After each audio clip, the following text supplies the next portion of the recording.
जब से वेनेजुएला पर यूएसए ने हमला किया है, तब से सबके जहन में एक ही सवाल उठ रहा है कि क्या तीसरा विश्व युद्ध होगा। क्योंकि मादुरो जब गिरफ्तार हुए तो किम जोंग के माथे पर पसीना आ गया। मिसाइल दागकर ट्रंप को उसने ललकारा है। इसी से अब उठ रहा है सवाल कि क्या तीसरा विश्व युद्ध होगा। नमस्कार, आप देख रहे हैं न्यूज़ 18 का डिजिटल प्लेटफॉर्म और मैं हूं आपके साथ श्रुति श्रीवास्तव। वेनेजुएला के राष्ट्रपति निकोलस मादुरो को अमेरिका ने देश के भीतर घुसकर गिरफ्तार कर लिया है और इस कार्रवाई के बाद पूरी दुनिया में भू राजनीतिक तनाव तेज हो गया है। अमेरिका के इस कदम को कोई देश अंतर्राष्ट्रीय कानून का खुला उल्लंघन बता रहे हैं, मतलब कई सारे देश। तो वहीं अमेरिका के विरोधी देश इशारों में जवाबी कार्रवाई की चेतावनी देने लगे हैं और इसी कड़ी में अब उत्तर कोरिया ने अमेरिका को सीधा संदेश देने के लिए मिसाइल लॉन्च कर दी है।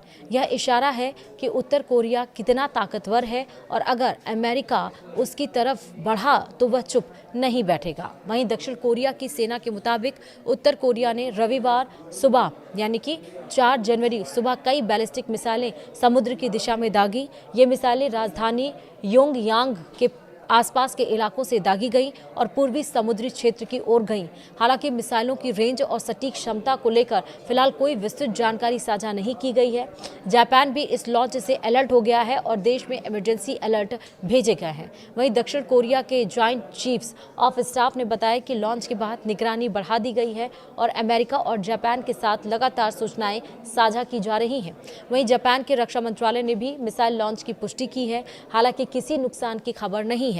वहीं अमेरिका ने मिसाइल लॉन्च पर क्या कहा है, चलिए बताते हैं। यह मिसाइल परीक्षण ऐसे वक्त पर हुआ है जब वैश्विक स्तर पर अमेरिका पहले ही वेनेजुएला को लेकर घिरा हुआ है।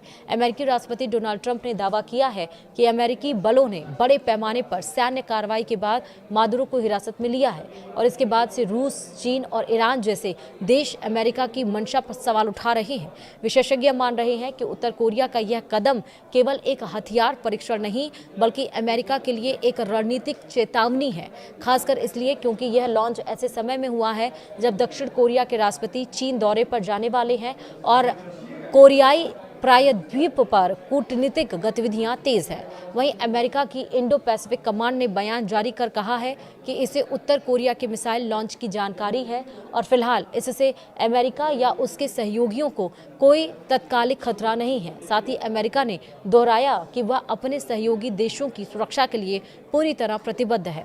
गौरतलब है कि इससे पहले भी उत्तर कोरिया ने क्रूज मिसाइल परीक्षण किए थे और अपनी पहली न्यूक्लियर पावर्ड पनडुब्बी के निर्माण की तस्वीरें जारी कर दुनिया को चौंकाया था। अब वेनेजुएला संकट के बीच यह मिसाइल लॉन्च संकेत देता है कि वैश्विक शक्ति संतुलन तेजी से अस्थिर होता जा रहा है।